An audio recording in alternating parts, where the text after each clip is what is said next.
ভাইয়েরা আপুরা, আজকের নতুন একটি আয়োজন আমার কচুর ছড়া এবং দেশি চিংড়ি মাছ দিয়ে বন্ধুরা দেখো ঝোল করে রান্না করেছি। কচুর ছড়া খুবই মজাদার সুস্বাদু একটা সবজি বন্ধুরা। এই সবজিটা দিয়ে তোমরা পেট ভরে ভাত খেতে পারবে।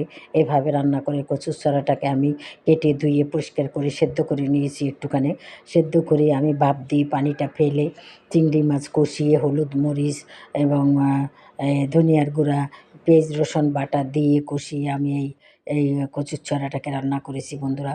দেখো দেখতে কত লোভনীয় হয়েছে, খেতে যে কী দারুণ হবে সেটা বলার মতো না। যাই হোক বন্ধুরা, যদি ভালো লাগে তাহলে যদি তোমরা জানতে চাও কীভাবে রান্না করেছি তাহলে আমার বড় ভিডিওগুলো দেখে নিতে পারো, তাহলেই জানতে পারবে আমি কিভাবে রান্না করেছি।